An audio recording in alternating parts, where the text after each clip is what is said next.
So what is anthropology? First of all, anybody? Sir, study of human beings. So what is Indian polity? Is it study about animals? No.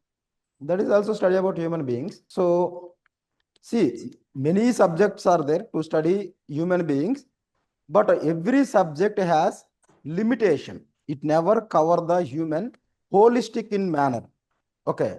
So anthropology is a science about study about human behavior. Science of study of humans since their origin. Since their origin across time and space. Across time and space. Since origin to present. Origin to present. So all other subjects you can compare by using this statement. So Indian polity, if you observe, it is restricted to only one society. And it talks about post-independent time when they were wrote constitution, and that studies nothing but a Indian polity. So that means it has the time limitation and it has the societal limitation. But here, and one more limitation is, it discuss about only political behavior of the Indian people and not the entire humanity. Only Indian people political behavior. It does not talk about the reproductive. It does not talk about the families, economic production. That means only one aspect, only one society, only particular point of the time period. Understand? But what is the anthropology? It does study about all behaviors, political behavior, economic behavior, religious behavior, so reproductive behavior, and if something is belongs to human being, if something is belongs to human being, that is part of the anthropology. So that is anthropology, though it is studied the human being, it can differentiate it from the rest of the subject. It is a holistic science. It studies the every aspect of the human being. So every aspect of the human being. But other subjects, they restricted every aspect of human beings. So other subjects have restricted scope geographically, time wise, as a content wise, they have restriction, but we don't have any restriction. It is a limitless subject when it comes to human beings. So anything you can name it, if it is belongs to human beings, that is part of anthropology. Understand? So now you can tell me, polity is part of anthropology or not? So polity, Yes, sir. ecology, history, geography. So ecological anthropology is there, geography, any subject you name it, that present inside the anthropology. Understand? But with association to human being. If you want to study geography, so there is a separate branch in geography, that is human geography. Human geography is nothing but one of the branch in anthropology. So where humans were distributed. So each society in their particular ecology, what kind of resources they harvest, what kind of threats they are facing nowadays due to modernization or globalization. So these are all direct questions in anthropology. So philosophy, psychology, every aspect. So we can say anthropology, is it a scientific subject? Is it a art subject? Is it a kind of humanity? So what subject anthropology? Can you categorize anthropology into a scientific subject, science oriented subject, so arts oriented subjects, or humanities oriented? So which category we can place anthropology? So generally the disciplines are categorized into either scientific one, science oriented, arts oriented, or humanities oriented. So every subject fall under any one of the category. But where do we put anthropology? Anthropology is a science because it follows the scientific laws. Anthropology is a arts because we study the history and everything. So we study literature and everything. So humanities, we study psychology. Okay, everything we will study. That means humanity angles are present inside the anthropology. arts subjects are present inside anthropology and science subjects are there. So if you take the biotechnology, DNA technology, they are purely science. They are part of anthropology. Okay, society itself is a subject. Society has various laws, just like gravity is a law. The gravity, that means the object which have the gravity, it attract the.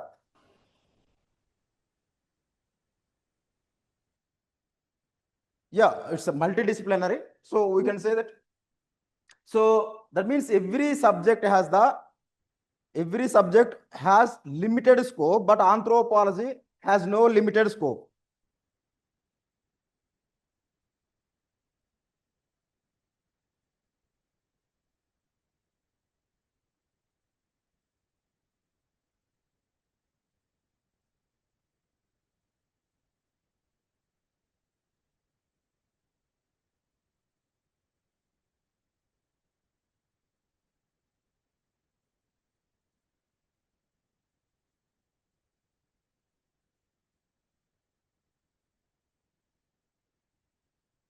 So we can say anthropology is the synthesis of all subject classification. So there is a direct questions like, where do you put anthropology in science or arts or humanities? So you have to take all these subject matters are present in anthropology. We cannot exclusively categorize either or category. It is the combination of all categories into single subject. So this is the anthropology. So now you can tell me, what do you mean by across the time and space? It is study about the human beings, human behaviors, and that behaviors are all, any type of behavior, even reproductive anthropology is there. So particular thing is human invented, particular behavior is human followed. Even it is a smallest tribe also. A tribe contains only 100 people or 40 people. They are living separately from rest of the world. That society is also a part of anthropology. Understand? So now you know that what is the scope. Scope is across the time and space.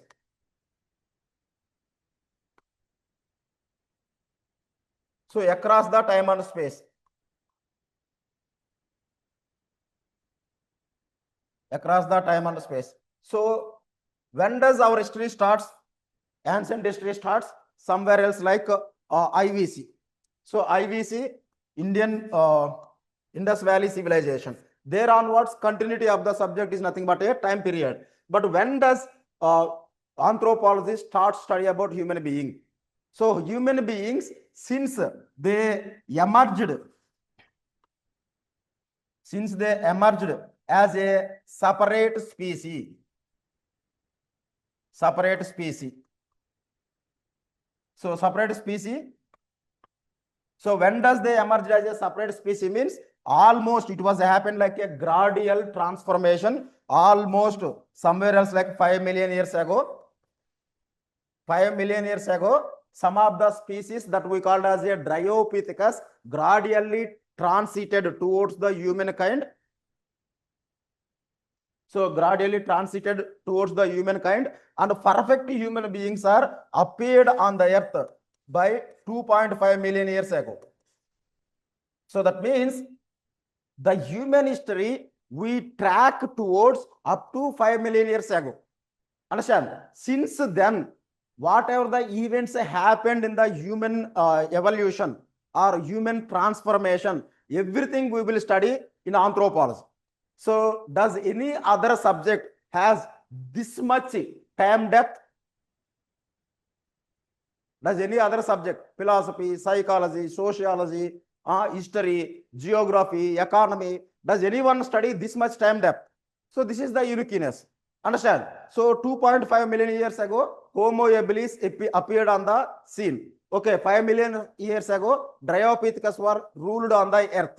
So since then, human evolution proceeded. Homo habilis too. So this is the human evolution.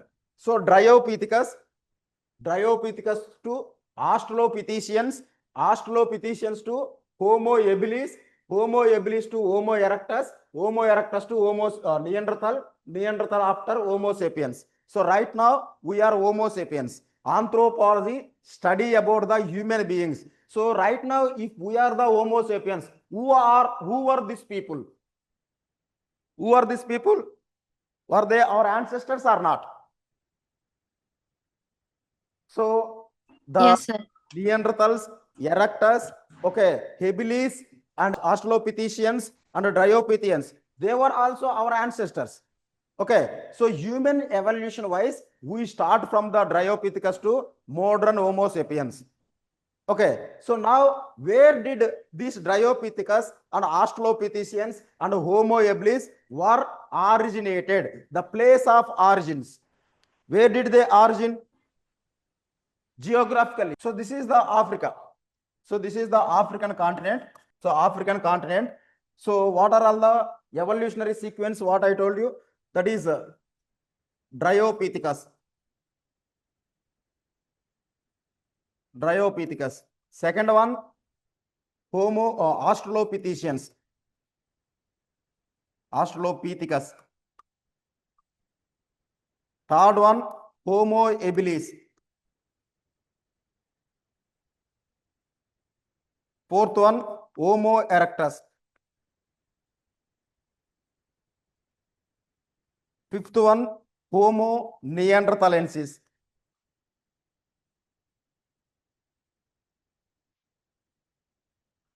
And sixth one, Homo sapiens. Homo sapiens. So these Dryopithecus evolved in Africa. This region, Eastern Africa, Dryopithecus were evolved. Dryopithecus. So after they lived nearly almost 7 to 8 million years on the East African jungle forests, so they gradually transformed into bipedal kind of thing. So Dryopithecus were quadrupedal. Quadrupedal means they walk through by using the four limbs. So not the FORE, FOUR, four limbs. So they walk through four legs. Okay. But Dryopithecus to transformation of the Australopithecus happened evolution, transformation of the vertebral column, a horizontal one into, so a bend kind of one. So now they started walking by using the two legs that we called as a bipedalism. So this is quadra. Quadra means four. Quadrupedalism. So this it comes under human evolution. Okay, so Dryopithecus were restricted in the African jungles due to heavy dense forest. They easily adapted in the tree dwelling. So they eat the nuts, seeds and everything on the trees. They sleep on the trees. Hardly they come on the surface. Because a thick canopy forest, a hardwooded trees, they provide the large trunks. So on that trunks, they eat and they sleep on the trunks. They come down very, very rare occasionally. Okay, due to sudden change in the climate, so the vast jungles got disappeared. Only patches of the forests are happened. So in this case, what would happen? In this case, what would happen?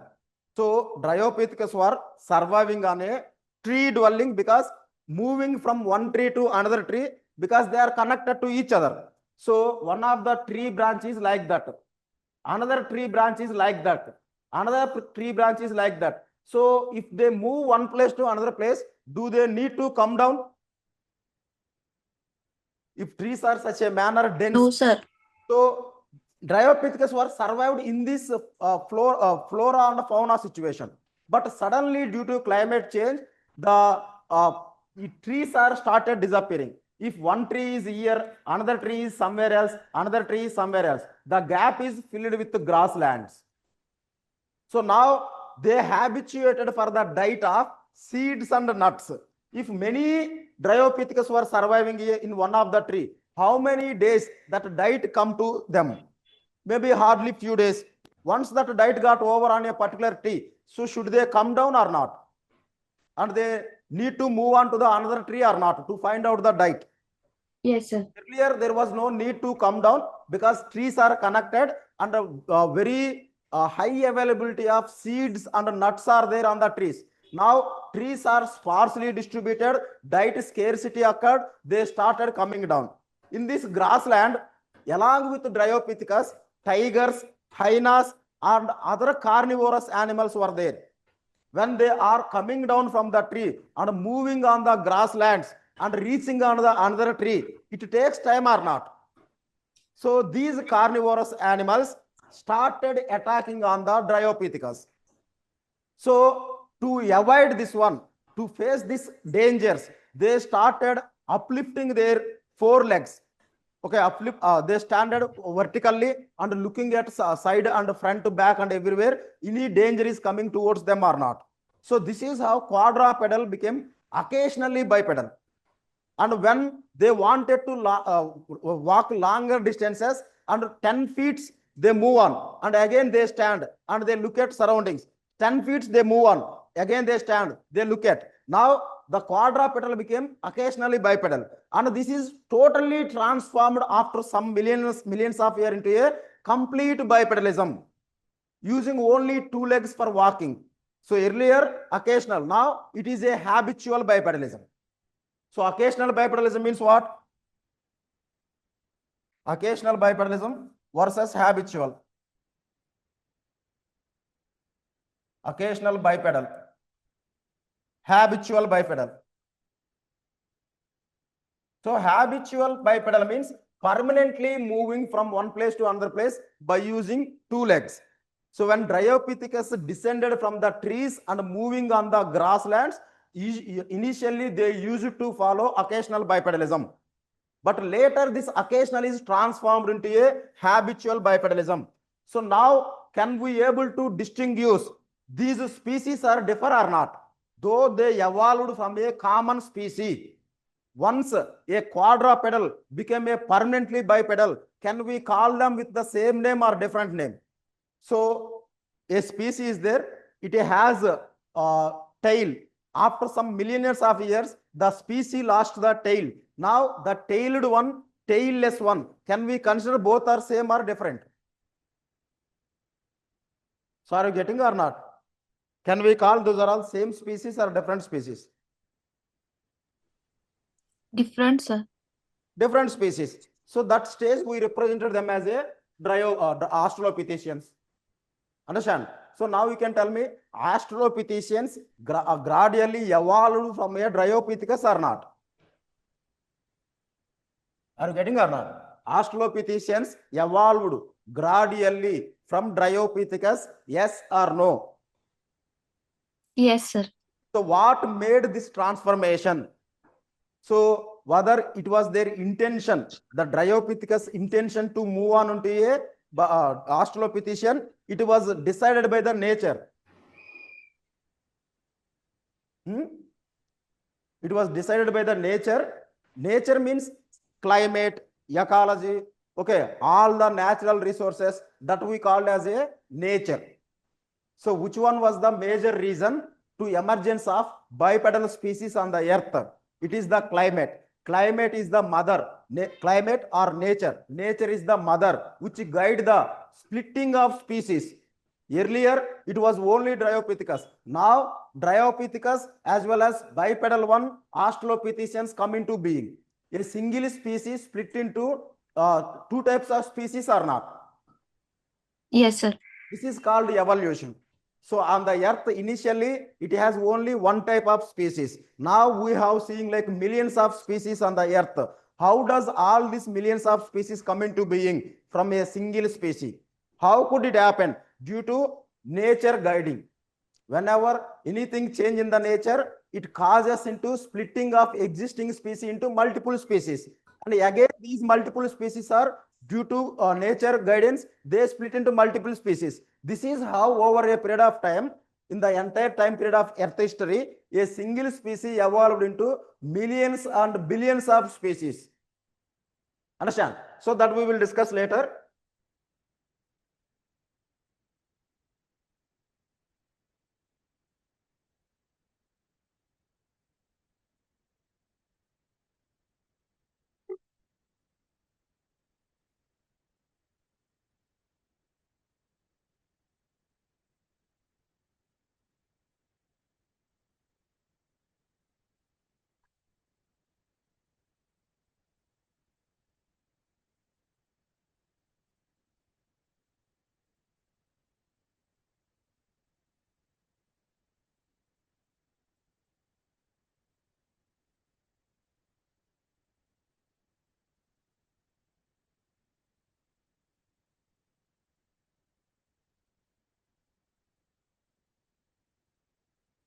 एक minute.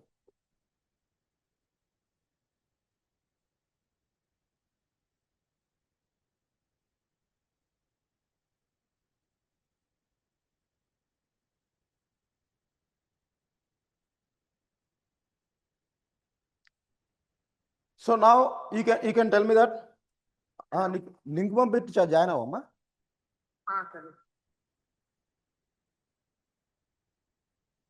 So now you can see the Homo habilis coming to being after Dryopithecus. So till now, Dryopithecus, Australopithecines, and Homo habilis, they were restricted in the Africa only. So nowhere else on the earth discovered Australopithecines. Okay, this Homo habilis fossils. That indicates what? They were geographically confined to the Eastern Africa only. And they were the ancestor species of human beings. So by conclusion, what we can say that human evolution had happened in Africa. Understand? So now you can tell me, so does humans confined to only Africa or spread all over the world wherever it is present?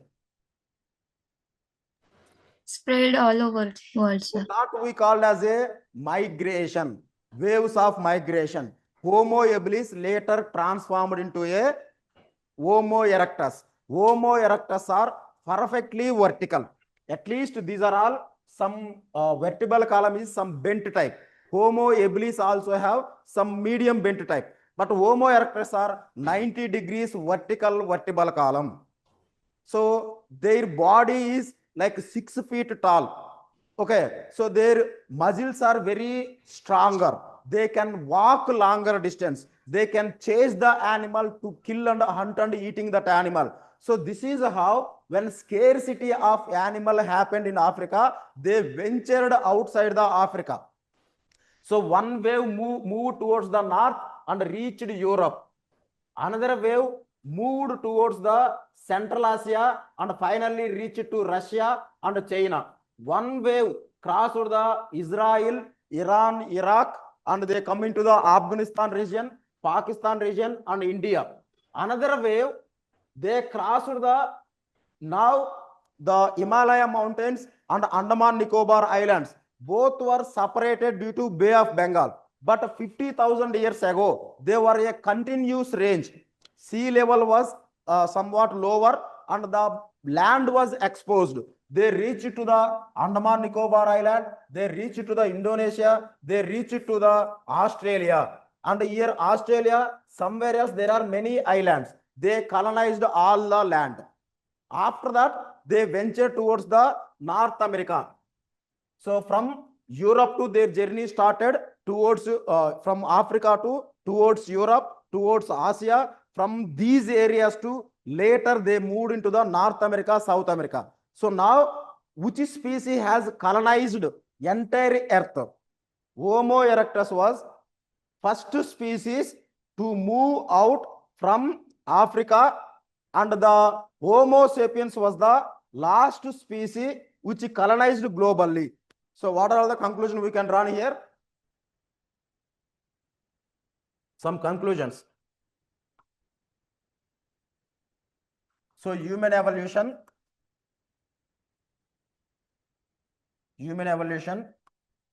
happened in Africa.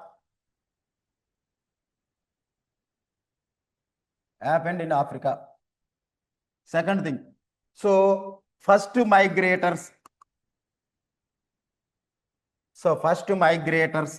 out of Africa. So who are Homo erectus? First colonized entire the world. So who are first colonized entire world? So first colonized entire world.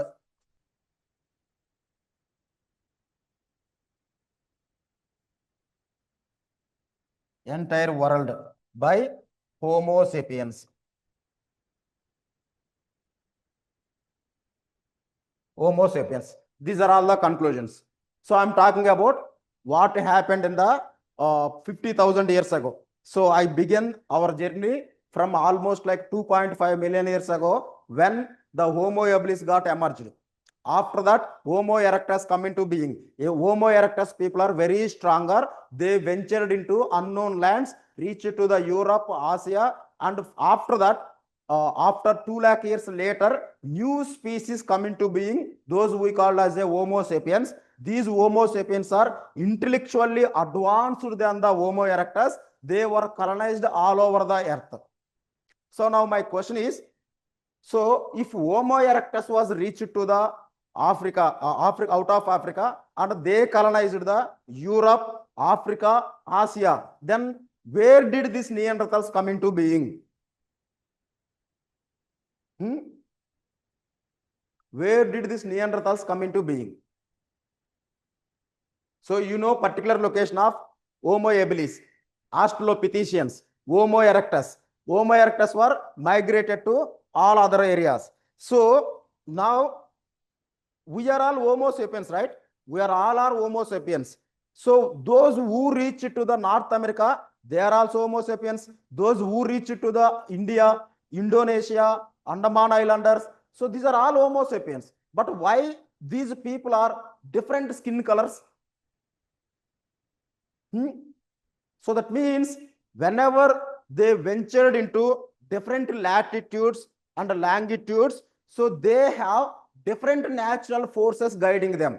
These natural forces causes the changes in body. So like skin color, hair forms, eye color, body, stature, everything. That led to the Homo erectus who were migrated into the Europe. They later transformed into a Homo Neanderthals. Okay, so Homo Neanderthals. Homo Neanderthals. So evolved from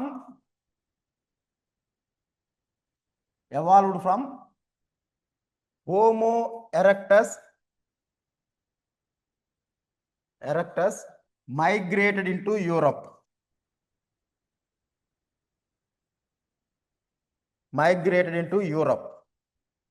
So that means what was the place of Neanderthals origin? So we know that the ancestral species of Neanderthal was Homo erectus. But where all over the Homo erectus are evolved into Neanderthal, or any one particular place of human beings are evolved into Neanderthals? So a particular place of Homo erectus are evolved into Neanderthals, or else everywhere Homo erectus are evolved into Neanderthals. Particular place. First, who were migrated from Africa to Europe and Asia? Entire Asia colonized, entire Europe colonized by the Homo erectus, right? Are you getting or not? Africa నుంచి first బయటకు వచ్చిన వాళ్ళు ఎవరు? మొత్తం ఎన్ని species ఉన్నాయి? So DA hence అని చెప్పిన, DA hence. The entire human evolution you could remember as a DA hens shortcut. So D means Dryopithecus. Okay. A means Australopithecines. The terms will be habituated over a period of time. You don't worry. So H means habilis. E means erectus. N means Neanderthal.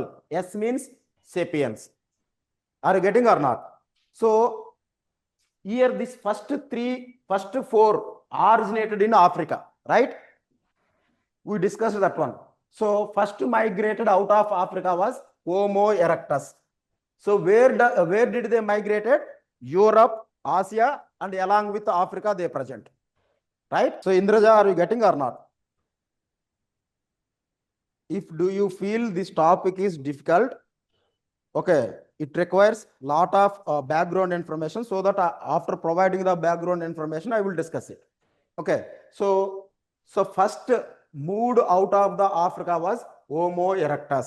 So that means, so this is the Africa, this is the Europe, and this is the Asia.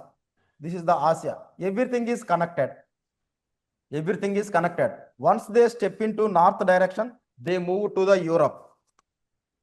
So once they step into the this side, this is called Asia, South Asia. Once they move to the Central Asia and this one, Russia, China, everything. And here also present erectus. Some of the erectus moved outside the Africa. This is African continent. Some of the erectus moved out of the Africa and reached to Europe. Some of the erectus moved out of the Africa and reached to the Central Asia and Northern Asia, Eastern Asia, Southern Asia. In these places, all over confined people were Homo erectus. Among these places, where did Neanderthal evolved?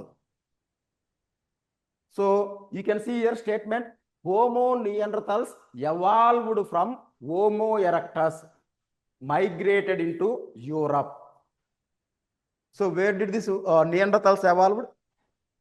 In Asia, Northern Asia, Eastern Asia, Southern Asia, Africa, or Europe. Where Europe. did Neanderthals evolved? So this place migrated Homo erectus, later transformed into Neanderthals. Neanderthals. So that means Neanderthals were not confined all over the world. Is that conclusion or not? Yes, sir. So Neanderthals are confined to Europe only. Because the Homo erectus moved towards the Europe, has encountered the coldness. That outside coldness made changes in the body. They transformed into a bulgy people, fat people. But earlier, how was the Homo erectus? They are like a sportsman type of body, 6 feet tall. Okay, body building, muscled body. So fast runners. These kind of Homo erectus once reached to the Europe, due to coldness, their body sinked and their stature reduced and their body became bulgy to generate the heat to tolerate the outside coldness. Understand? So due to these biological changes, these Homo erectus, then after we called as a Neanderthals. Actually, Neanderthals were the Homo erectus transformed into different shape. Understand? But remaining areas, wherever, so these Homo erectus were origin in the Africa. And these South Asia, Southeast Asia, that is Indonesia, Myanmar, Thailand, Laos, Cambodia, and if you take Philippines, they are in tropical zone, right? Too much heat is there. So that's why the Homo erectus migrated here. Everybody looks similar. They are in black color. They are strong and fit. Understand? So this is how the shapes are changed. Northern people became Neanderthal. Southern people became, so that means tropical people became Homo erectus only. So after that, so more advanced people after Neanderthal, which was the later phase of evolution, Homo sapiens. After Neanderthal, which was the evolutionary stage, sapiens, Homo sapiens. Now these Homo sapiens originated from what place? This is a debated topic in the anthropology. So from Europe, Neanderthals are there. The rest of the Africa and Asia, Homo erectus was present. Then where did Homo sapiens origin?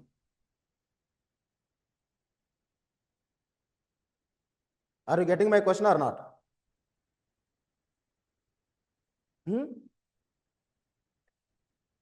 ఎవరైనా exposure in the subject మీద? Ramya, can you able to tell? Where did Homo sapiens origin? It is still debatable question. Still debatable question. Some people agreed that Homo sapiens were evolved in Africa. They moved into same. What was the routes followed by the Homo erectus earlier? Same routes they had taken to migrate. Okay, but this time the Homo erectus in Africa transformed into Homo sapiens. They became intellectually advanced because the Homo erectus itself has intellectual people. Their descendants are more advanced intellectually. So they were migrated everywhere. Okay, so some theories said that they were killed, all the Neanderthals took over their places. Some theories said that the Neanderthals might be transformed into Homo sapiens. So we could not clearly know the picture of Homo sapiens, where did originate. Some people said that they evolved in different places. Some anthropologists or prehistorians agreed that Homo sapiens evolved solely in Africa and they moved into all the places. In that places, wherever already existing Homo erectus or Neanderthals, they killed all the people and took over their lands, and their population density expanded and they moved to the rest of the places. This is how human evolution and their migration had completed. Understand or not? So now can we able to precisely say where did Homo sapiens originate? Unlike Dryopithecus, okay, Australopithecines, Homo habilis, their fossils are confined only in Africa. We can conclude that that was the place of origin. But Homo sapiens fossils were everywhere present. How do we trace out Homo sapiens are origin from that particular place? So this is the place of study in hominin evolution. So hominin evolution is a branch in anthropology. So hominin evolution is a branch in anthropology. The second one, if the people are migrated to different places, so how do they migrate? So an individual person started to moving away, or can he take his kinsman also? For suppose, if somebody decided to move from this place to remaining place, can single person move, or is family like he was connected biologically with the parents, biologically connected with the children, so he had a mate in the form of wife or single wife or multiple wives, so all together they move or not? Yes, sir. Is it single person moving or groups of people moving? Groups of people. So now you can see he had the mates. For say he had 4 or 5 wives are there. These 4 or 5 wives are taken from different families. If daughter is moving away, the rest of the parents, the wife parents also move or not? Yes. So this is how not single person, like 10 families, 20 families, as a group, smaller group, they start their journey. So this, once they find a place suitable for a habitation, like water availability is there, too much of plenty of flora and fauna is there. If they thought like, if we settled here, there is no problem of any food shortage and there is no danger, can they settle there or not? Yes, sir. So in that settling process, so like once they decided a place, they settled earlier 10 to 20 families. And here they mate among themselves. Okay, so food is plenty, food is there. They mate among themselves. These 20 families became more number or not, increasing in the number or not over a period of time. So this led to the transformation of a formation of a separate society or not? Yes, sir. After 1,000 years, what would happen? You can simply imagine. Earlier settled only 40 members or 50 members, they comprising 5 families or 10 families. So the biological age, the people became getting older, children became reproductively active, so they have no this kind of, so pregnancy removal technique and nothing science they don't know about. Whenever they mate, they conceive and they produce the children. So this is how, due to lack of contraceptives and scientific knowledge, they continuously give birth or not. So when they continuously give birth, the population increases or not. So after initial settlement, after 1,000 years later, what would happen? They might be became a 10,000 or 20,000 people.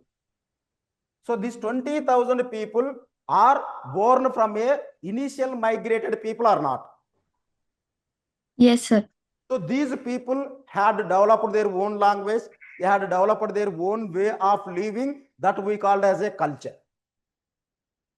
That we called as a culture. So, and these people and their geography, we called as a society. So, I spoke about only one small fragment, small group migration led to evolution of a particular society and culture or not. If these kind of migrations might have happened thousands, then what would happen? If already there is a society and they had control over the peripheral resources, newly entered migrating people, can they settle near to this society, or they will find out a fresh virgin ground?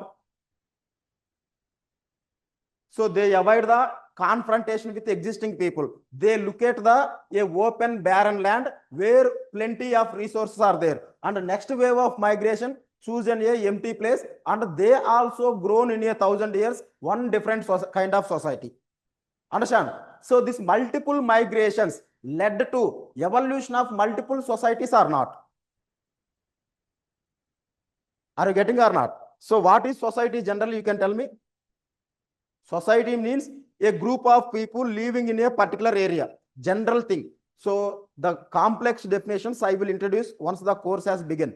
So society means a group of people living in a particular geography with their distinct culture, that we call as a society. So how did these societies have come into being?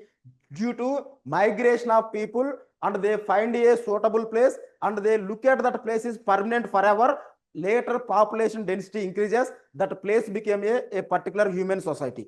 And these kind of migrations are many, then automatically many societies born or not?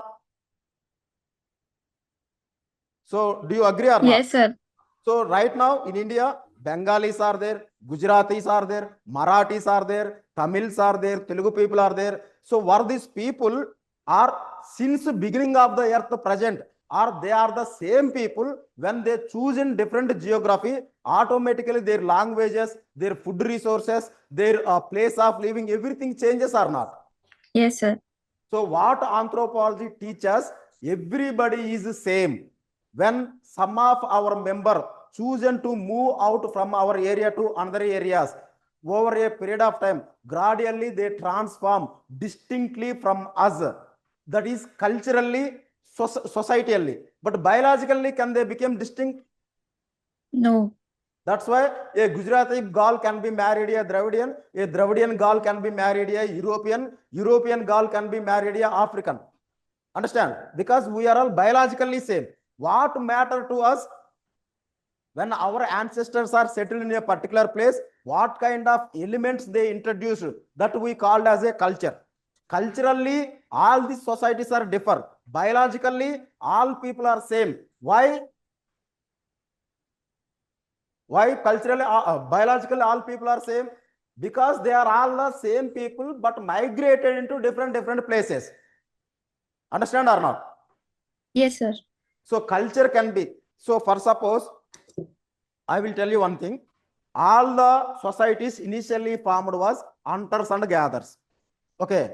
So in some places, when people settled in nearby areas, the animals they encountered for hunting are big size in nature. In another area where some people were settled, the animals they hunted, small animals or grounded animals. Now, do they use the same kind of weapons in hunting or different weapons? Different weapons, The sir. two society can use the same kind of tools for hunting or different kind of tools?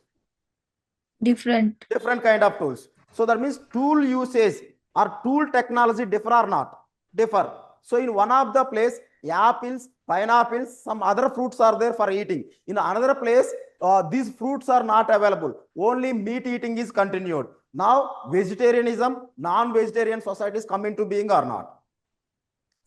Yes, sir. So how? That means the culture varies based on the local resources or not?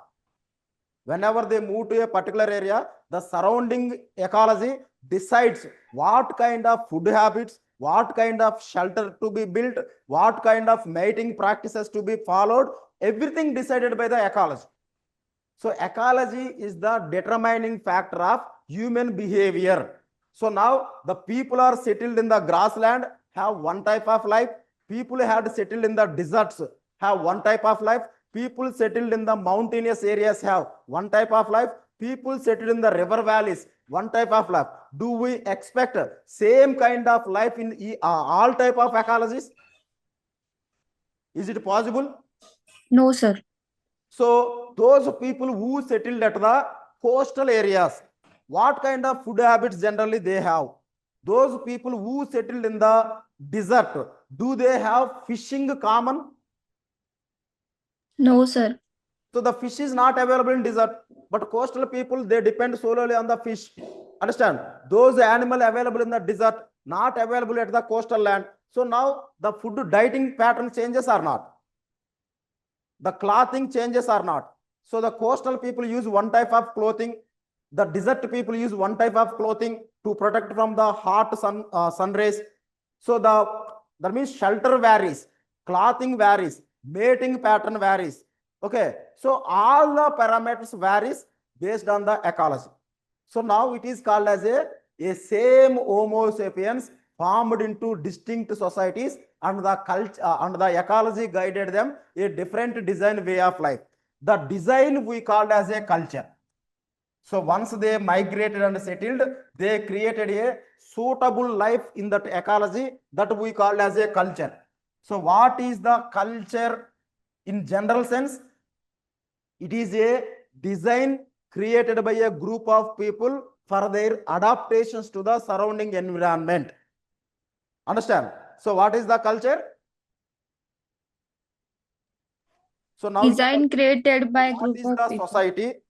What is the culture? Now you got some clarity about how human societies are, why these many societies, how these many cultures, how these many dietary variations, everything you need to get some clues or not? Yes, sir. Yeah, Indraja, are you getting or not? So you can turn on your microphone, you can speak it. It is two-way communication. Yeah, Ramya, are you getting clarity or not? So you might have some knowledge, but we will go in deeper in our classes. Yes, sir. Yes, sir. So how societies had formed over a period of time due to migration from one place to another places, right? In some of the places, for say, I told you 10 to 20 people, they started migrating into one place and settled there. And after 1,000 years, okay, after 1,000 years, here people grown abnormally, surrounding resources are not suitable for their survival. Then what would happen? Some of the people decided to leave that place so that remaining people surviving on the existing resources. The newly migrated people, they find a new place for their settlement or not. Understand? So that means just like how the older species broke into or split into new species, can existing society split into multiple societies or not? Yes, sir. So like Dryopithecus are split into Australopithecines, Paranthropus. Australopithecines are Paranthropus split into Habilis, Erectus, Neanderthals, and Sapiens. A single species split into multiple. Biologically, I am talking about. So societally, a single society also split into multiple society or not? When resources are scarce, resources scarcity occurred, some of the members move in one direction, another members from that society move another direction. This is how a single society, where from here some people migrated this side, some people migrated, and this that, and a 20-30 new societies formed from the older society. And what happened to this older society? It might be continued or it might not be continued. For suppose, if this migration is shortage of the food resources, if some of the people moving away from that place, it solve that problem or not? Yes, sir. If the migration is due to diseases, by staying here, everybody thought that everyone will die due to unknown diseases. Okay, can that society survive or everybody migrate from that place? People get migrate, sir. So nobody stays here because of the fear of death. Everybody migrate. So migrations might be due to multiple reasons, or else there is a society and nearby another society is there. that society members frequently attacking on this society, taking over the children and the females, killing the males. Can they continue to stay here, or they disperse to the faraway places from the existing societies? They move away, right? So nobody Yes, sir. wanted to stay for a to stay to die. Okay, to protect their children, to protect their women, they are ready to sacrifice their land and they move into the another areas. That we call as a persecutional threat. Understand? So humans are see, in our entire history of human mankind, just like we can say 1,000 years ago only migrations had stopped. Okay, so almost when did I told Homo erectus are moved out of the Africa for say 5 lakh years ago. 5 lakh years ago, humans, Homo erectus, stepped out of the Africa. 5 lakh years ago. Since then, 5 lakh years to almost recently 1,000 years ago. 1,000 years ago. So humans are constantly staying or constantly moving away one place to another place. The entire human history is nothing but a human migration. So entire human history, conclusion you can write. Entire human history is nothing but migrations. Migrations. So recently these migrations had stopped. So migrations had stopped due to emergence of agriculture.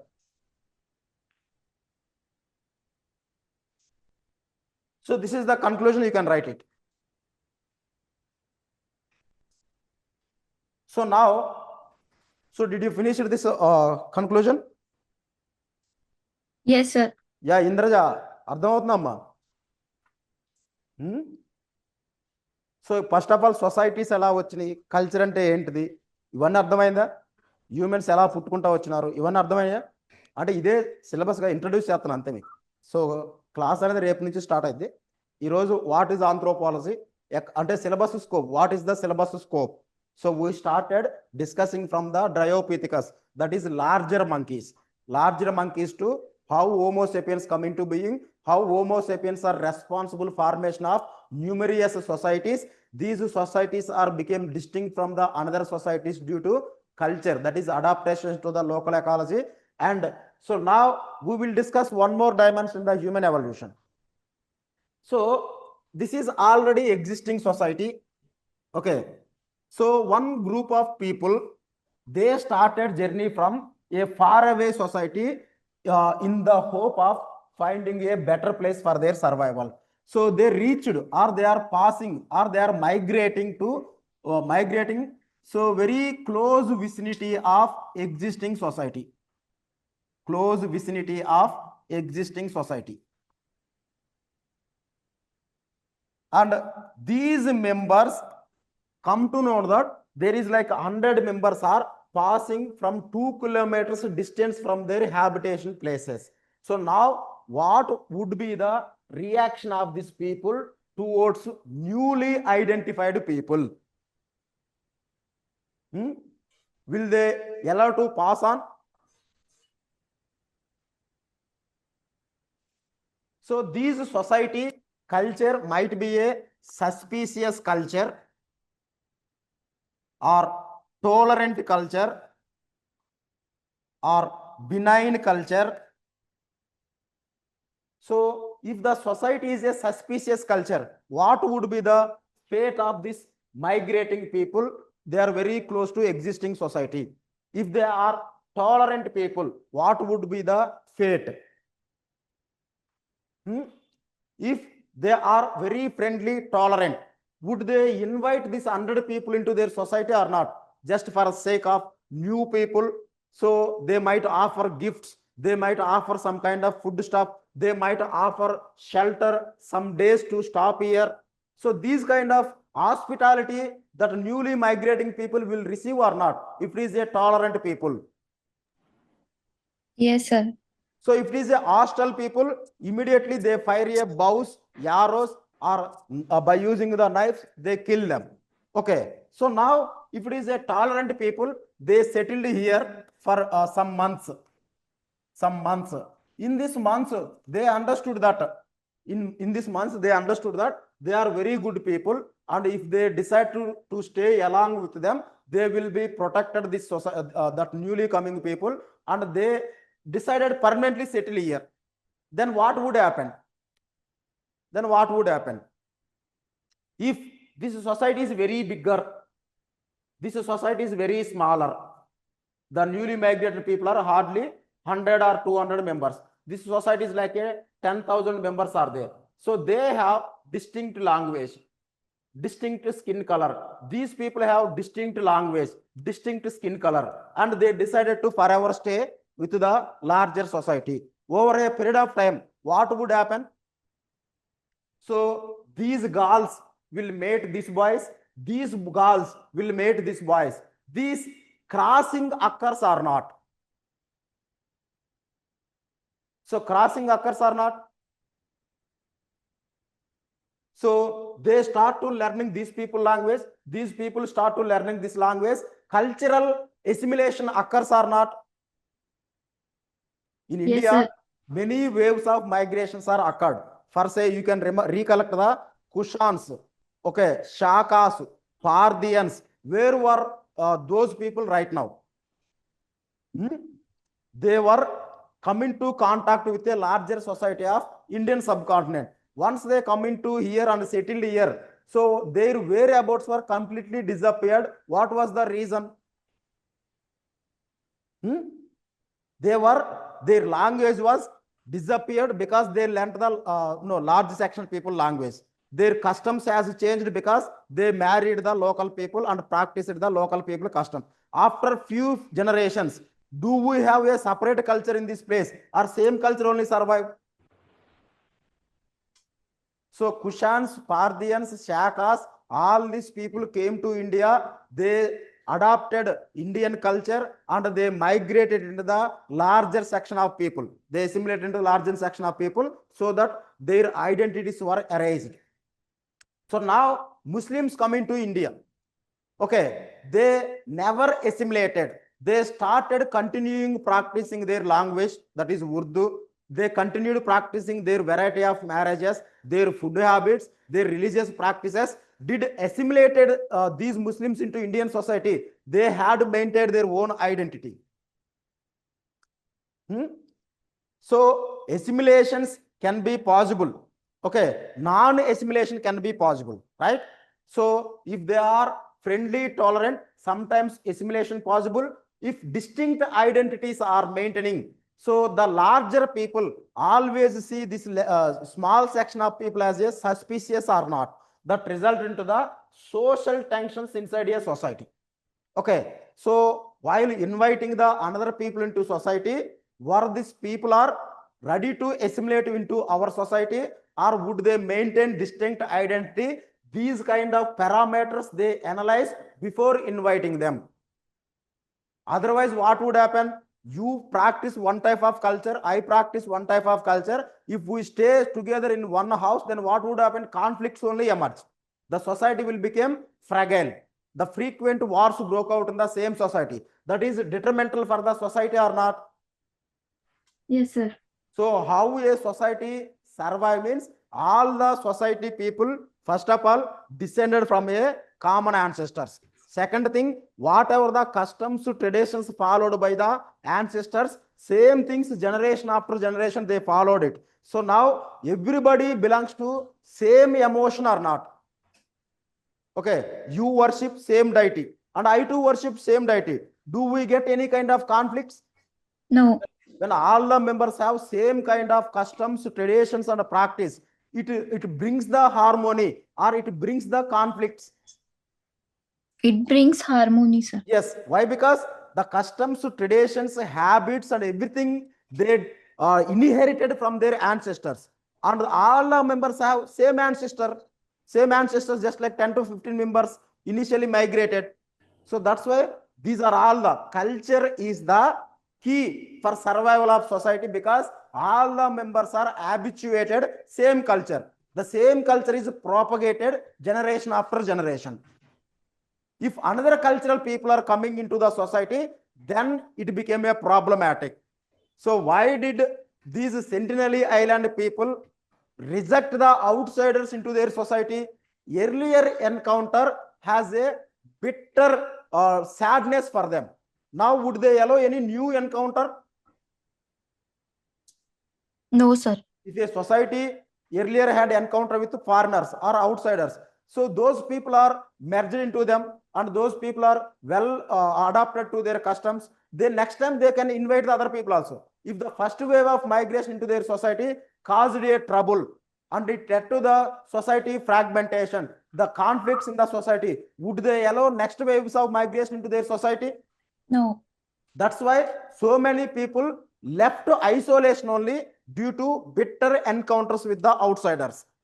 Understand? So that we can see in the Andaman Islanders, that we can see in the Amazon forest, we can see in the Australian Aboriginal tribes, we can see somewhere else in the Micronesia, Polynesia, Melanesia places. So why do people tend to show isolation?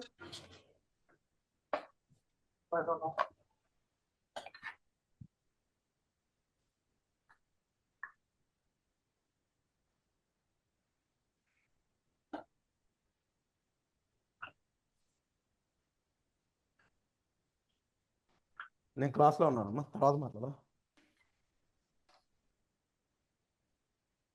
తర్వాత మాట్లాడే class పెడుతుంది సరే.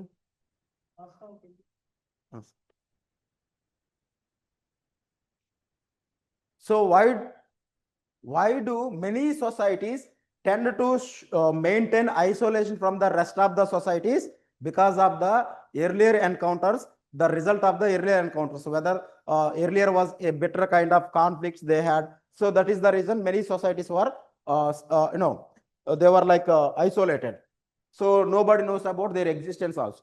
So that is the one type of story. So now, so what do you mean by the formation of societies? You can write the another conclusion. Human migration led to establishment of human migrations led to establishment of numerous societies all over the world. Numerous societies all over the world. These migrations are caused by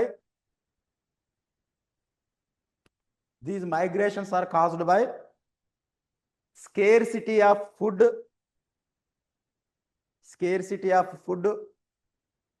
unviable nature of population growth,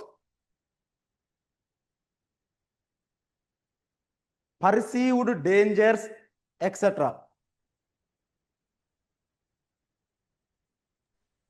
Sir, scarcity of food then? Scarcity of food, unviable nature of population growth, unviable nature of population growth,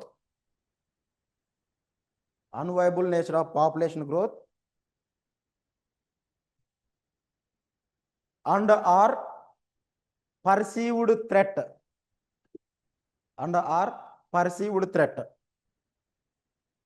full stop. This migration led to settlement into a distinct ecology,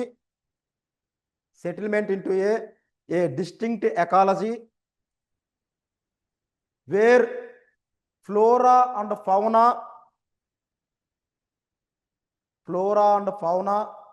physical landscape influenced them to adapt distinctly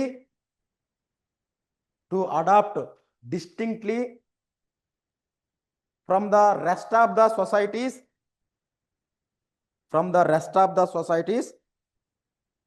This design we called as a culture. This design we called as a culture.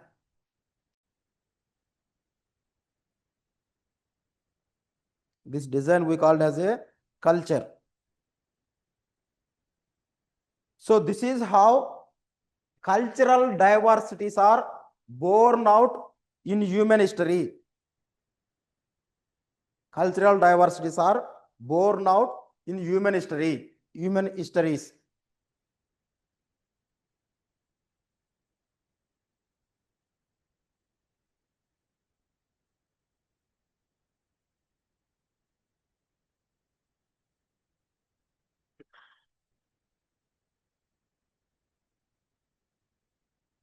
So human histories. So now you come to know that emergence of culture, emergence of societies. So now our focus will be shifted to socio-cultural anthropology syllabus discussion. So this is all about the biological evolution, okay, societal evolution, cultural evolution. Do you want more on this? Do you want more discussion on this area? Or No, sir. should I go for the? So all the earlier initial societies were, see, this is hunting and gathering society. Okay, it broke down into multiple societies. Different directions they migrated. So here, what kind of subsistence they follow? What kind of subsistence they follow? Here, earlier, when they are in the mother society or original society, they were hunters and gatherers. And when they settled in the other areas, what kind of occupation or economic subsistence they follow? Suddenly, would they become a pastoral or agricultural people? Pastoral, pastoralists or agriculturists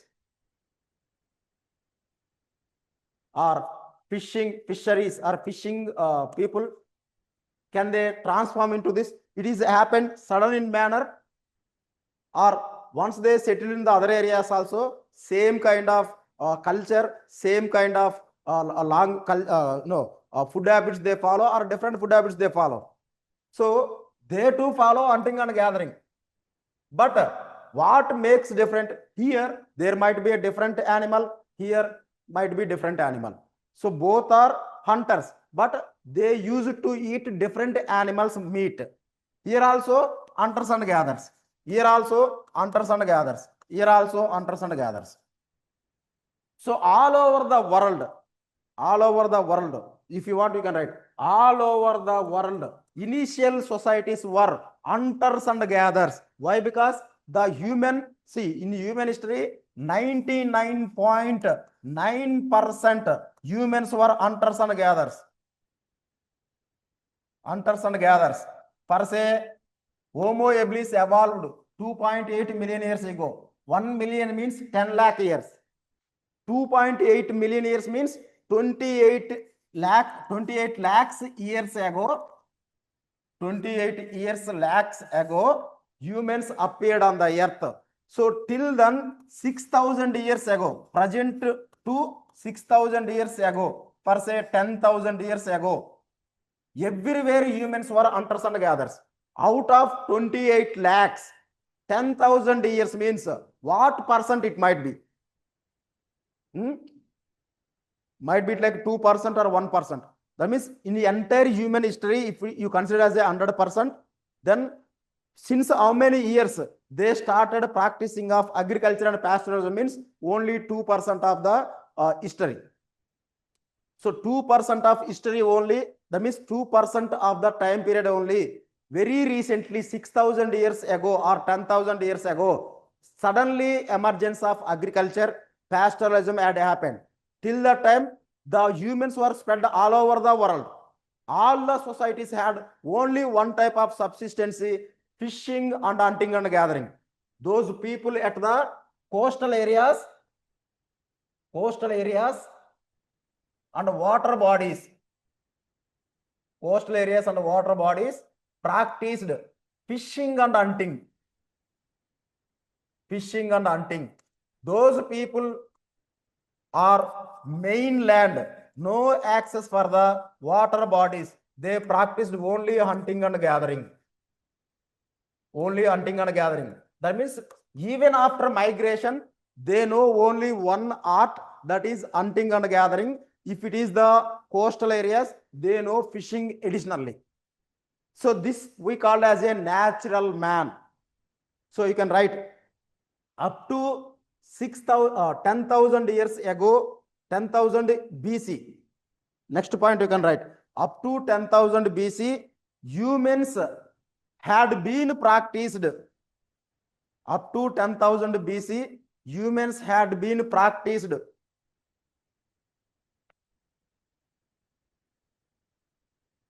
Up to 10,000 BC, humans had been practiced hunting and gathering and fishing only.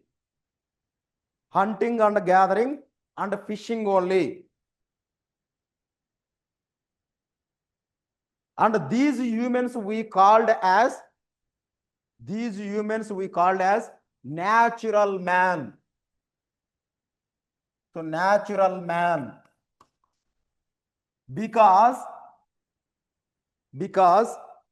they depended on the nature for food gathering and collection. Food gathering and collection.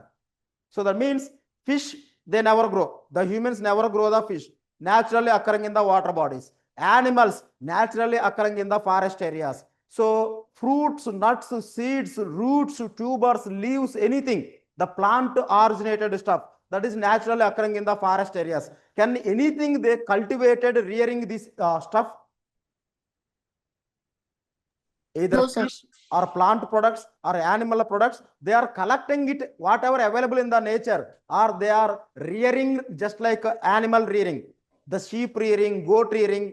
So they brought some sheep and rear them into multiple herd and they sell in the market. That is called animal domestication. But here, wild animals, they hunt and they eat it. That is given by the nature. So what do you mean by natural man? Means they collect and they hunt whatever nature given. They never cultivated, they never reared any animal, or they never reared any fish. Understand? So this is how natural man only present up to 10,000 BC. Understand? So what do you mean by natural man?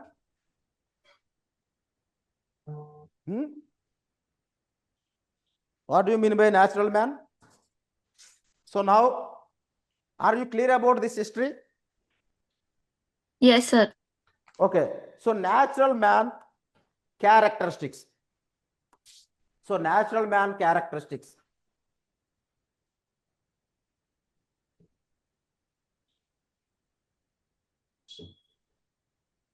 So what kind of,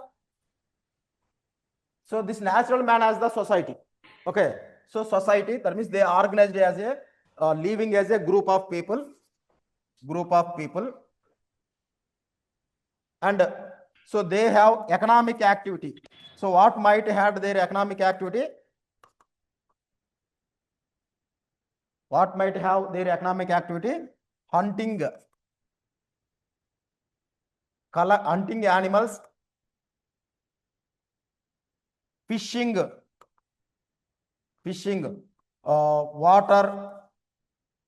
water animals like fish, birds, etc. Fishing and fowling we called. Fowling. So what do you mean by fowling? Catching of the birds, in the water bodies, catching of the birds we call as a fowling economy. Catching of the fish is nothing but a fishing economy. And collecting the plant stuff. Collecting or gathering. So I gathering the plant stuff. So honey, what are all the plant derived honey collection? Tubes, roots, or any kind of fruits, nuts, seeds, even some stems are so edible. That's why I frequently use as a term hunting and gathering. Hunting means killing the animal, roasting that animal on the fire, eating it. Okay, so that everyday same kind of diet eating is a not tasty for them. They mix this animal meat with honey, insects, tubers, roots or leaves, different things on the plate. They put all these things and they eat it. So women do collecting activity because less danger. Men do hunting activity. So division of labor is division of labor. Men hunting. So women collecting. So collecting means what? Plant stuff. Collecting plant stuff is a difficult task, or hunting animal is a difficult task. Hunting animal. So men, because their physical labor is suitable for hunting, they do hunting. Women do generally collecting the smaller things. So now, do they have marriages, families, religion, economy, etc. So polity, leadership, protecting the society is nothing but a leadership. Political organizations are present. So now in our society, all these things present or not? Right now. Yes. So right now we have economic activity. Women do one type of activity, men do one type of activity. We too have this one. That means all this setup were created by our ancestors lakhs of years ago. Those things are as easily continued even today with a little bit modification. Why did they create? Those things are subject to discussion. Okay, that we will see later. So now this is the hunting and gathering economy. Political leadership is there, economic subsistence is there, they have some beliefs towards the nature, they have families, they have marriages. So now this is the society. These social institutions are same in everywhere, more or less. Okay, all over the world, same institutions are there. So 10 and everywhere is hunting and gathering. So all of the sudden, 10,000 BC, 10,000 BC. So right now, Israel, Jordan, Iran, Iraq. So this is the places right now, so much turmoil, so much tensions are prevailed. And these areas right now predicting that they might cause for the World War III. But the irony was that this is the place where animal domestication, agriculture was first invented. Agriculture and animal domestication. Animal domestication was invented in this Jericho Valley. This we call as a Jericho Valley or Fertile Crescent. Fertile Crescent. That means the agriculture taught to the world by the present Israel and Jordan places. So right now these places are becoming a threat for humanity. So they were pushed to the backward.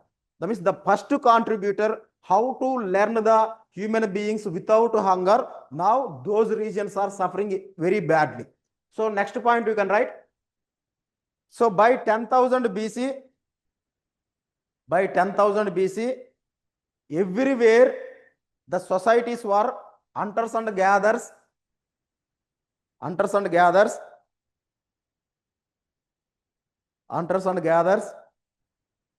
with family, marriage,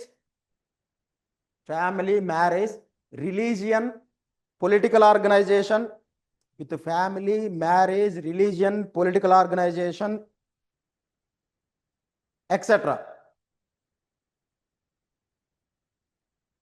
Then agriculture and animal domestication, or plant and animal domestication. You can write the terms like plant and animal domestication has by chance invented by had by chance plant and animal domestication had by chance invented by some societies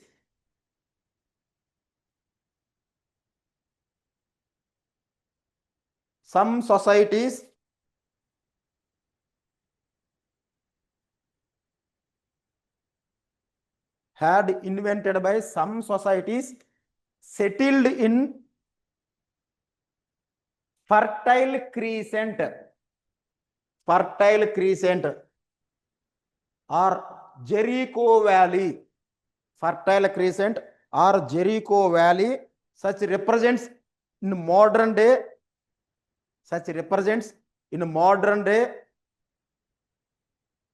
Israel, Palestina, Egypt, Lebanon, Jordan, Iran, Iraq. Lebanon, Jordan, Iran, Iraq, Egypt. Okay. So now, is it over? Is it over or not? Should I repeat anything? Yes, sir. Should I repeat anything? This fertile crescent term, they were asked in the UPSC exam. Fertile crescent represents which of the following areas? West Asia, East Asia, Europe, North America. This is how they framed a bit in the UPSC. At least if you followed my classes thoroughly in anthropology entire classes, you would get 5 to 10 bits in UPSC prelims. Okay, so such much vast discussion we will go.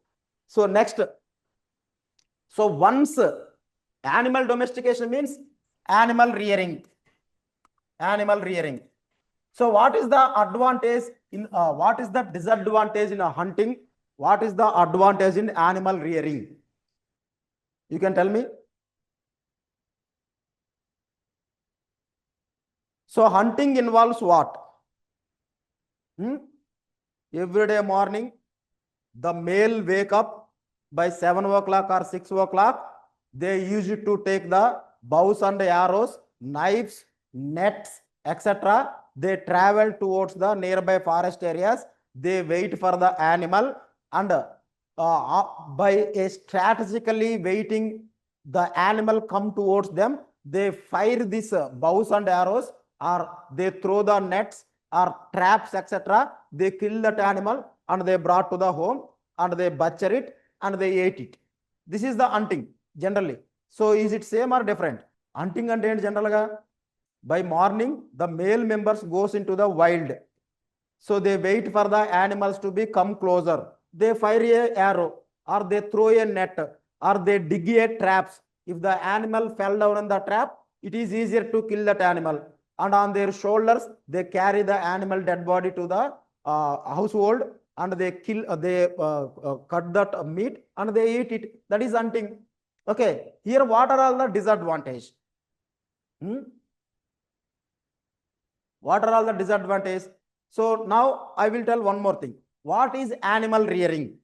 What is animal rearing? So the forest animal, you tame it. They trust you. They come along with you. So you protect that animal. The animal reproduction led to they produce more children. So these children, they grow. They produce more children. And your house next to, there is a herd of animal. And you want to eat the meat. So you pick that one animal, kill that one and eat it. So now this is the animal rearing.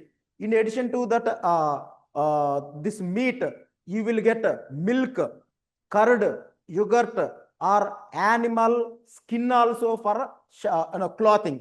So now you can tell me, hunting is very big risky one, or animal rearing is risky one. End is both are same, right? End is getting the meat, animal meat. So both are fulfilled in the animal rearing, hunting. But why did animal rearing became popular than the hunting? Because it used in multi-purpose, sir. It used in multi-purpose. Multi-purpose. See, those are all thick forests. Okay. So those are all thick forests. In thick forest, there might be a carnivorous animal. There might be a poisonous snakes, mosquitoes. there might be a high fatalities or high death rate if the men are going to the forest. If animals are our beside to our next to house, can they experience these injuries when you fired a arrow on the animal? Can that animal sit silently? It angrily attack on the individual who fired the arrow, then it causes injuries. Now here, without having any fatality, without having distress, and is there any chance of getting animal every day in the hunting? If the men could not find a animal during that particular day, all the family member should stay with the hunger or not? Yes. So now you have hundreds of animals in your vicinity. So it solved the hunger problem, it solved the fatalities problem or death causing factors elimination. All these things happened due to animal domestication or not? Yes. So now some societies in Fertile Crescent adopted this practice. Now rest of the societies were natural man. So would they prefer this practice? Would they learn this art from these societies or not? Yes. So this we call as a diffusion. When one of the society created, invented a useful practice or object or any kind of thing, and it is useful for other societies, humans could easily imitate it, borrow it. This we call as a diffusion.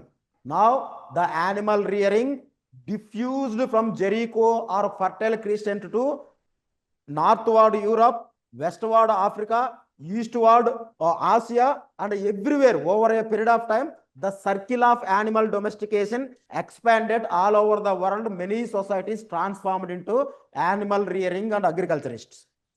Those societies had and have contract with the societies. Couldn't they know existence of animal rearing and agriculture? Those are all still isolated without having maintaining contact with these regions. Could they know about the practice of animal rearing and agriculture? And would they still remain as a hunters and gatherers or not? Are you getting my question? If a isolated society never come to know that other societies' existence, okay, can they borrow anything from other societies if they don't know? No, sir. Then what kind of lifestyle they led? The same hunters and gatherers, right? Yes. So this is how these Europe, Africa, and Asia transformed into agrarian societies, animal rearing societies, and hunters and gatherers are gradually transformed into settled cultivators, settled animal, this kind of animal domesticators. But the Amazon jungles or Southeast Asia jungles or Australia, the existence of these lands are people not known to these areas, and there is no virtual contact between them, so that those places even today they practice the hunting and gathering. Understand? So because of whereabouts known doesn't known to each other, doesn't have contacts, there is no possibility of diffusing from elements from one society to another society. So now you can tell me, on the earth, how many types of economically, how many types of societies are there? Do hunters and gatherers are present or not? Even today. Yes, sir. So many Andaman tribes are hunters and gatherers even today. Hunters and gatherers are present. Fishing people are present. Animal rearing people are present. Agriculturists are present. Later agriculture, 2000 years ago, during IVC time, urbanization came into being, industrialization came into being, that has been continued even today. So now what was the ancient occupation, and majority time humans followed occupation? Hunting and gathering, sir. Hunting and gathering. So those hunters and gatherers way of life was our ancestors' way of life or not? Yes. Understand? So this is how anthropology has some kind of relations. Anthropologists are always fond of love towards the hunters and gatherers and tribal societies. Why? They were the relics of our past, Relics means remained societies, untouched societies, original societies. But these societies are diffused societies, civilized societies. Anthropologist focus is more on how original human behavior was. Where do we track original human behavior? These civilized people, urbanized people, or forest oriented tribal people. Forest oriented, sir.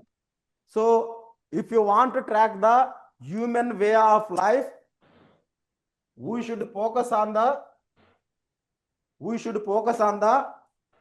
primitive societies. Those are all pre-agriculture level societies. Those are all pre-agriculture level societies.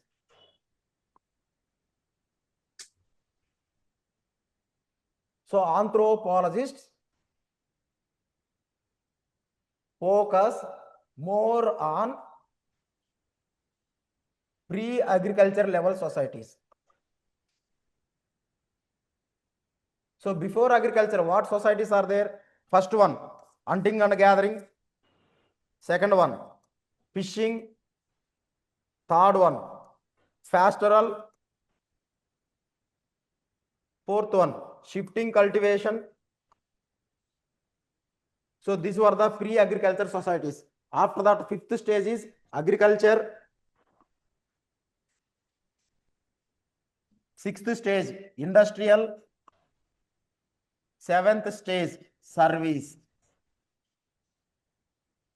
So this is the evolution of human technologies or economic subsistences. Are you clear? So before writing this one, so where did we stop in writing? So Fertile Crescent, agriculture and domestication happened in the Fertile Crescent, right? Yes, sir.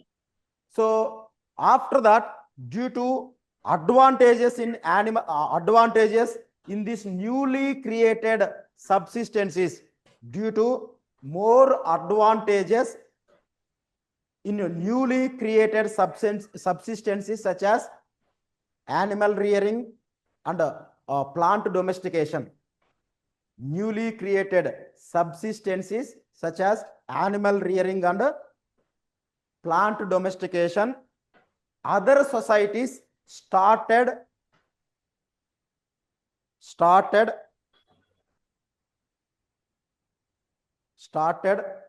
borrowing these practices,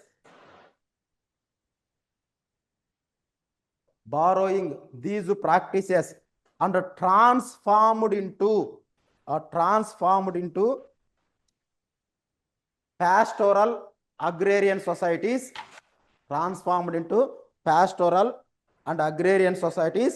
from hunting and collecting societies.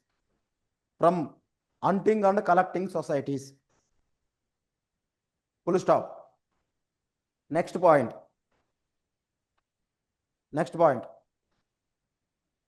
Those societies could not have maintained relationship with these societies. Those societies maintained isolation.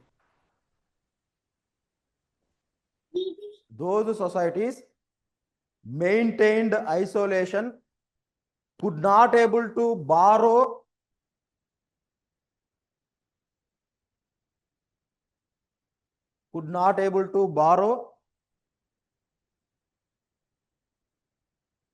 and they remained as a hunters and gatherers even today.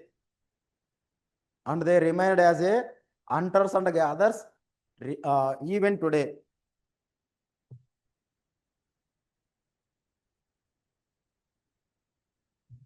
Those societies with agriculture practice,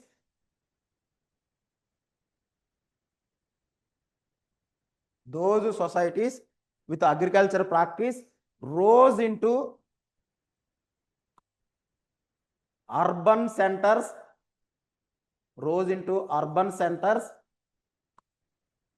later into kingdoms, monarchies.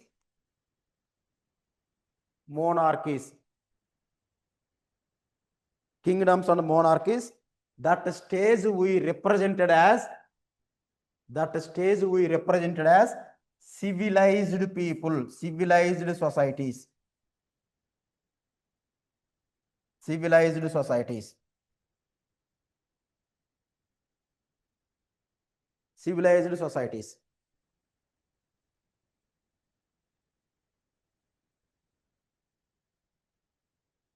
So conclusion for today's class, conclusion. Hence, societies anthropologist classified as hence societies anthropologist classified as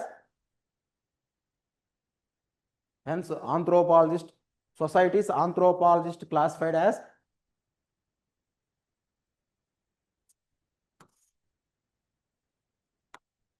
stateless societies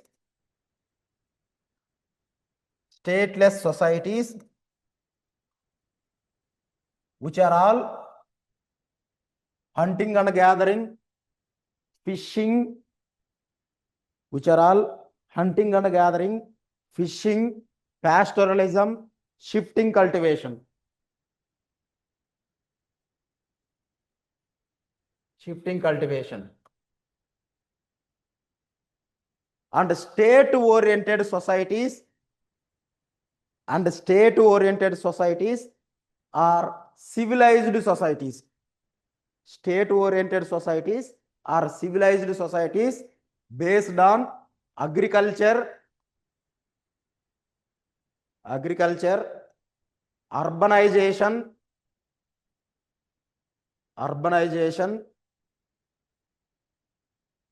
single person ruling, that is king ruling,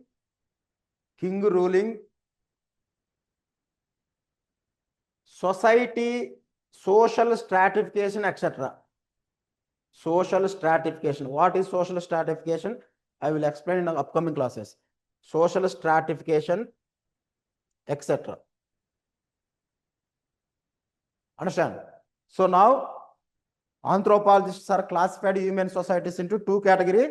Stateless societies are these. State societies are agriculture, industrial, and service sector oriented societies, which have a complex economy, complex polity, okay, complex kind of social institutions.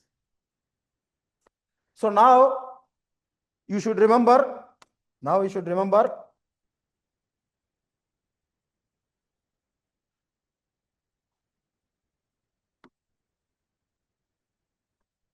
So whenever I am writing evolution,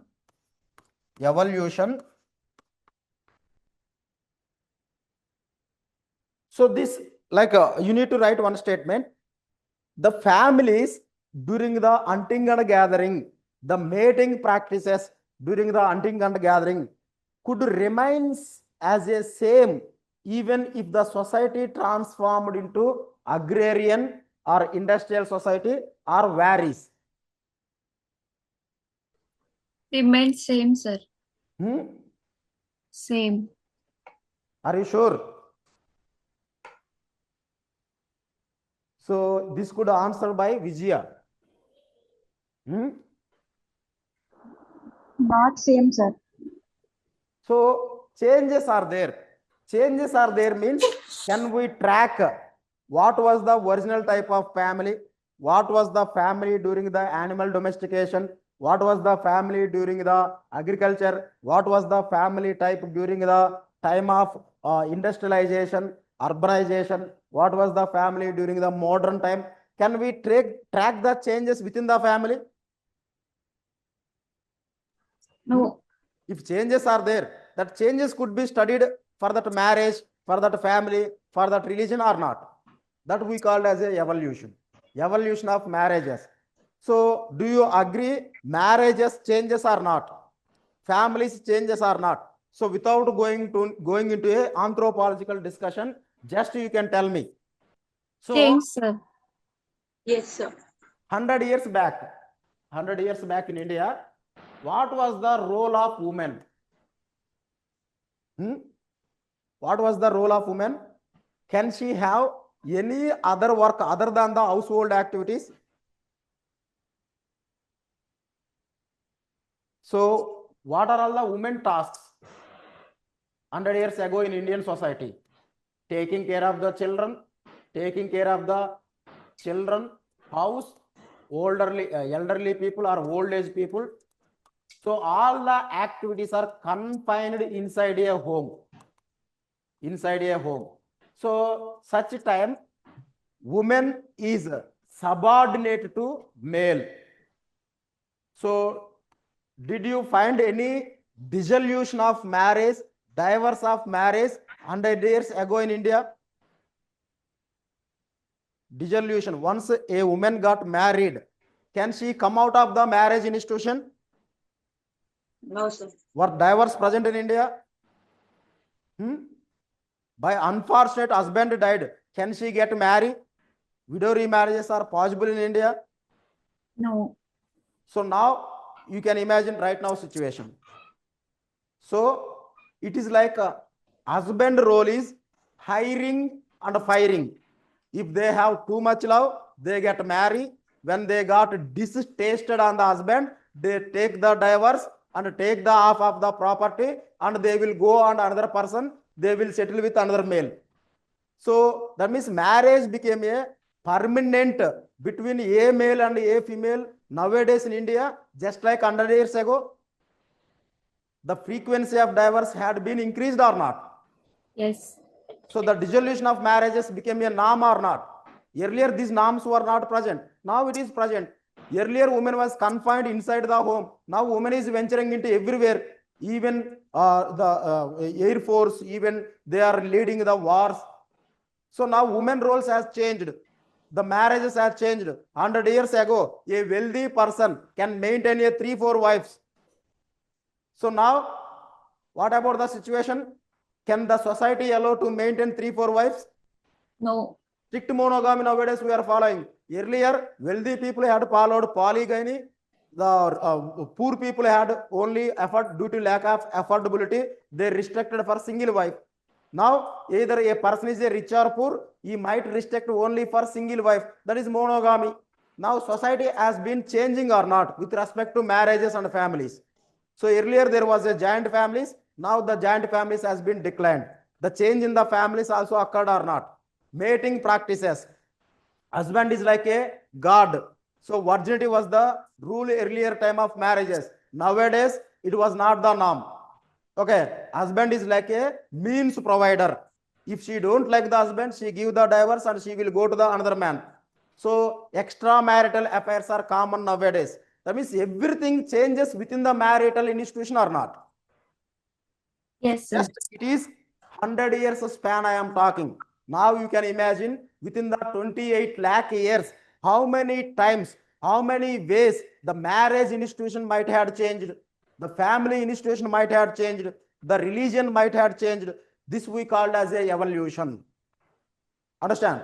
So that we will track progress from present to past or past to from origin to present. Very simple. The history repeats itself. So this is true when it comes to female behavior. Female behavior. So female behavior. So unfortunately, you are all the females only, no male in our class. So you can tell me, before invention of agriculture, pastoralism, women had absolutely freedoms. She ruled the male. She can choose a male. She can discard a male.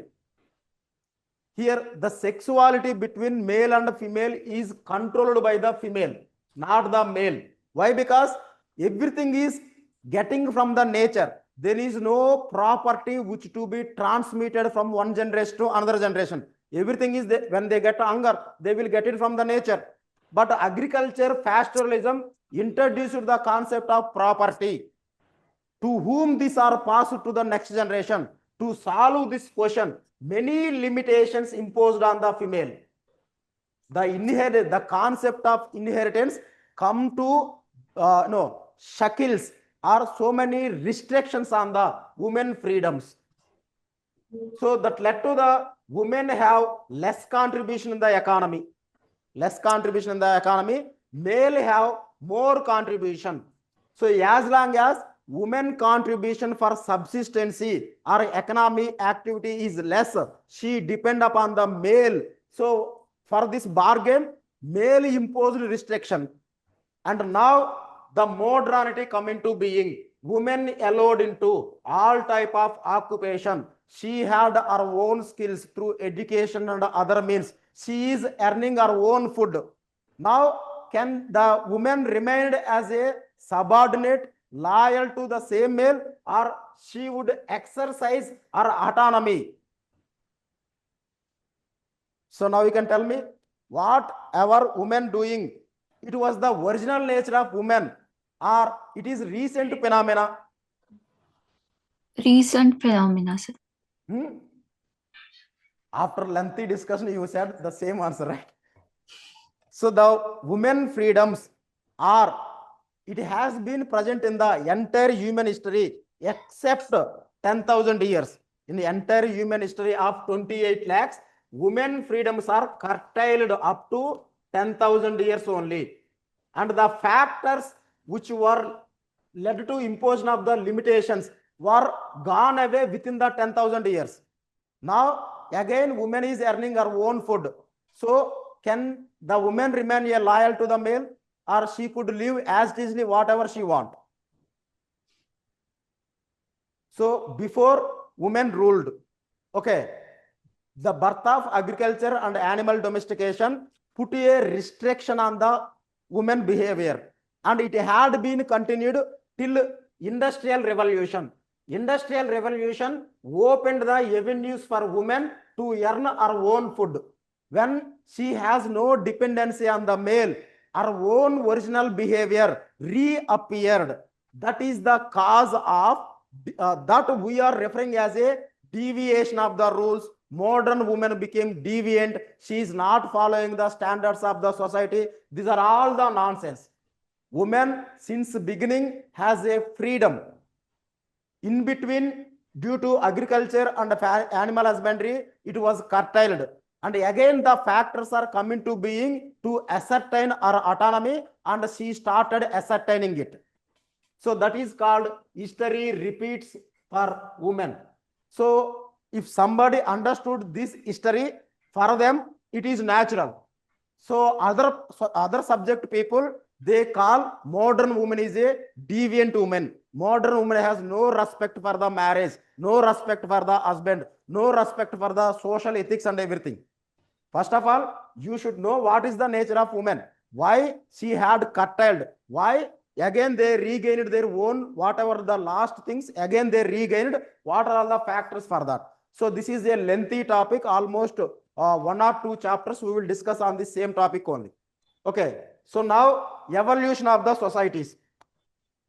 Now evolution of the societies, economic point of view only, I will stop it for today. So evolution, what is the first occupation? Hunting and gathering. What is the from which? So what we call fishing societies. Fishing societies to pastoral. Pastoral to agrarian. Agrarian to industrial. So this is the order of society evolution with respect to economic point of view.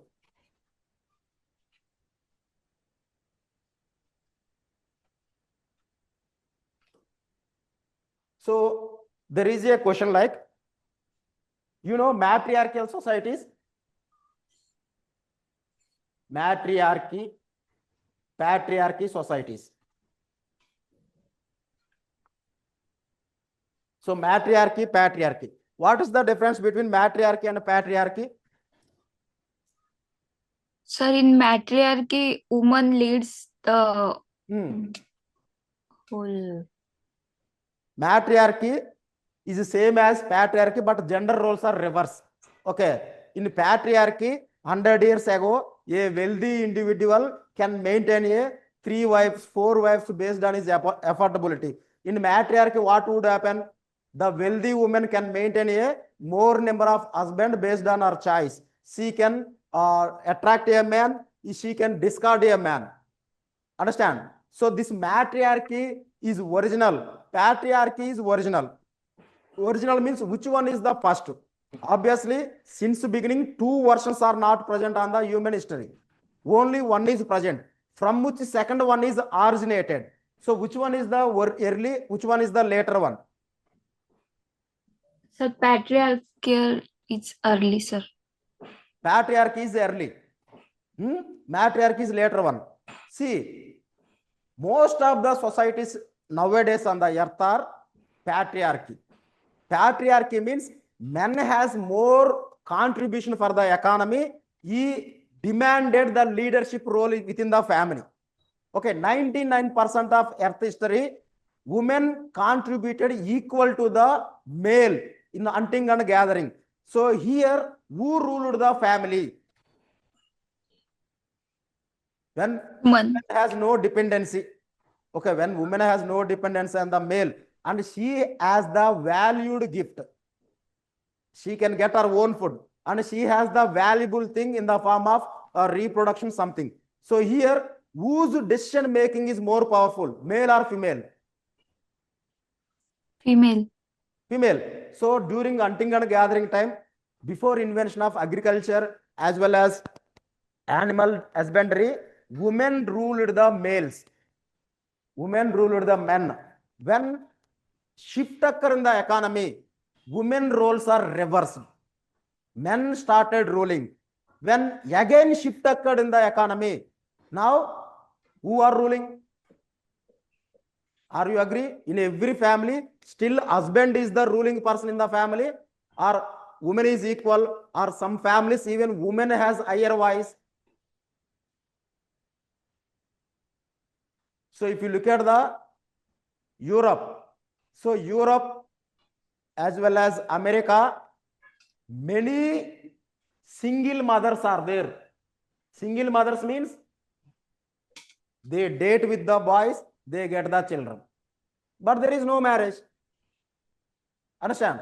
So that means that North America, many dating sites are showing these profiles. That means what it indicates, the kind of pre-agricultural level of societies, the kind of hunting and gathering kind of societies, maybe technologically not reappearing, socially or mating practices, family type, or these kind of things are reappeared or not.